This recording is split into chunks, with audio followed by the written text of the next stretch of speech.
श्रीमद् भागवती कथा का रसास्वादन लाभ ले रहे हैं।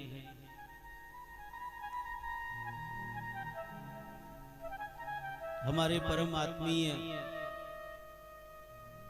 आचार्य अनिरुद्ध शास्त्री जी,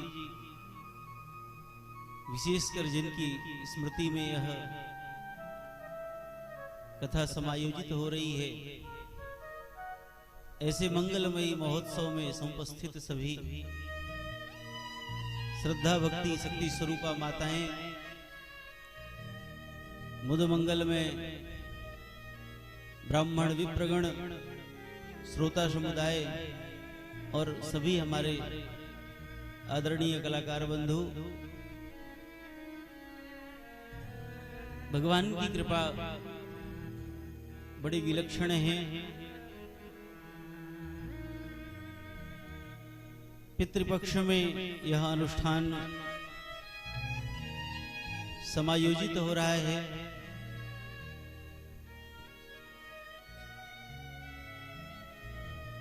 पितृपक्ष में सभी को अपने अपने पितरों के निमित्त, अपने स्वजनों के निमित्त नित्य तर्पण और तिथियों में श्राद्ध अवश्य करना चाहिए। शास्त्र कहता है कि एक बार के लिए हम भगवान का पूजन न करें तो चलेगा, लेकिन पितरों की पूजा अवश्य करनी चाहिए, श्राद्ध तर्पण अवश्य करना चाहिए। अगर हम देव पूजन नहीं करते हैं तो हम पुण्य से वंचित रह जाएंगे, लेकिन हमें कोई पाप नहीं लगेगा, हमारी कोई हानि नहीं होगी। लेकिन अगर पितृतर्पण श्राद्ध अगर हम नहीं करते हैं तो हमारे ऊपर बड़े से बड़ा संकट उपस्थित हो सकता है, बड़ा से बड़ा कष्ट हमारे ऊपर आ सकता है अगर हमारे पितर प्रसन्न नहीं होंगे तो। और महाभारत में एक बड़ी सुंदर कथा आती है। एक बार गंधमादन पर्वत पर भगवान नारायण जो हैं वह श्राद्ध कर रहे थे, तर्पण कर रहे थे। ब्रह्मा आदि देवताओं ने देखा तो सबने भगवान नारायण को प्रणाम किया। गंधमादन पर्वत, जिस पर्वत पर भगवान बद्री नारायण विराजमान हैं, उस बद्री नारायण धाम में सबने प्रणाम किया और प्रणाम करके कहा, प्रभु आप जो है वह श्राद्ध कर रहे हैं, आप तर्पण कर रहे हैं, तो आप तो सारे जगत के स्वामी हैं, सारी सृष्टि को तो आपने बनाया, आपका पिता कौन है? जब हम श्राद्ध करते हैं, तर्पण करते हैं तो पिता, पितामह, प्रपितामह सबके लिए श्राद्ध तर्पण किया जाता है। पितृकुल और मातृकुल, मातामह, प्रमातामह, अतिवृद्ध प्रमातामह, 3 पीढ़ियों का श्राद्ध तर्पण होता है। देवताओं ने कहा, प्रभु आपके पिता कौन हैं, आप किसके लिए यह कर रहे हैं? भगवान ने कहा, देवताओं हमारे पिता भी हम ही हैं और हमारी माता भी हम ही हैं। हम यह कृत्य इसलिए कर रहे हैं कि जिससे जगत को यह संदेश प्राप्त हो, जगत को ऐसा मार्ग मिले। महाजनों एन गतः सपंथा, महापुरुष जिस मार्ग से चलते हैं और भी लोग उसी का अनुसरण करते हैं।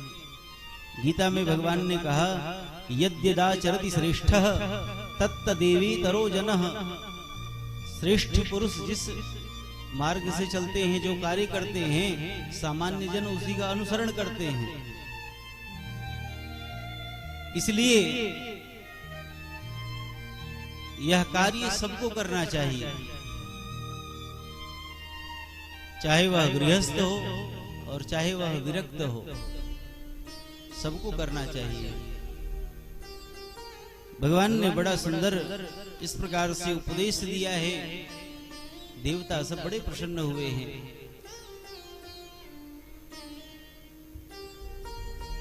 एक कथा जो है श्राद्ध महिमा अंक में हमने पढ़ी। श्री हनुमान प्रसाद पोद्दार जी जो गीता पृष्ठ के विराजे महाराज विराजे जो गीता पृष्ठ के जो है संपादक थे, बड़े विरक्त बड़े विलक्षण विद्वान, वह हनुमान प्रसाद पोद्दार जी 20-25 वर्ष की उनकी अवस्था रही होगी। उस समय मुंबई में रहते थे और उनका नित्य का नियम था कि जब अपने कार्य से निवृत्त होते तो सायंकालीन वेला में समुद्र के तट पर जाकर के बैठते और वहीं माला लेकर के भगवान का भजन करते, नाम जप करते। जब वह जाकर के और वहां चौपाटी पर बैठते तो उनके बगल में आकर के एक व्यक्ति बैठ जाता, सफेद वस्त्र पहन करके वह आकर के बगल में बैठ जाता, बोलता कुछ भी नहीं। कई दिन तक यह घटना चलती रही। एक दिन हनुमान प्रसाद पोद्दार जी भाई जी से रहा नहीं गया, उन्होंने पूछा आप कौन हैं, यहाँ आकर के हमारे बगल में बैठ जाते हैं, आप अपना परिचय दें। तब उसने कहा कि महाराज हम प्रेत हैं। आप प्रेत हैं तो इतने दिन से हमारे पास आकर के बैठते थे, आज तक बोला क्यों नहीं? उसने कहा कि हमारे पाप इतने थे कि हम बोल नहीं सकते थे, लेकिन आपके दर्शन से आपके निकट आकर के जब हम बैठते हैं तो जब आप जप करते हैं भगवान के नाम का तो हमको बड़ी शीतलता मिलती है, बड़ा आनंद आता है, इसीलिए हम आपके निकट आकर के बैठ जाते हैं। तो भाई जी ने कहा कि आपका नाम क्या है? उसने कहा कि हम पारसी हैं। भाई जी ने पूछा कि ठीक है, तो फिर तुम्हारा उद्धार कैसे होगा? तो उसने कहा कि हमारे नाम से गया में आप पिंडदान करा दें, हमारे नाम से गया में पिंडदान हो जाएगा तो हमारा उद्धार हो जाएगा। तो भाई जी ने कहा कि आप जाति के पारसी हैं, आपके यहाँ तो यह शास्त्र विधि होती नहीं है।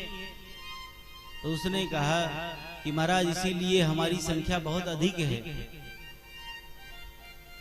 और उसने कहा कि पृथ्वी पर जितने मनुष्य हैं उनके 3 गुना हमारी संख्या है, इतनी भारी संख्या है प्रेतों की, उनकी 3 गुना हमारी संख्या है। भाई जी ने कहा ठीक है, तुम्हारे नाम से हम पिंडदान करा देंगे गया में, लेकिन एक बात बताओ कि तुम्हारा गोत्र क्या है?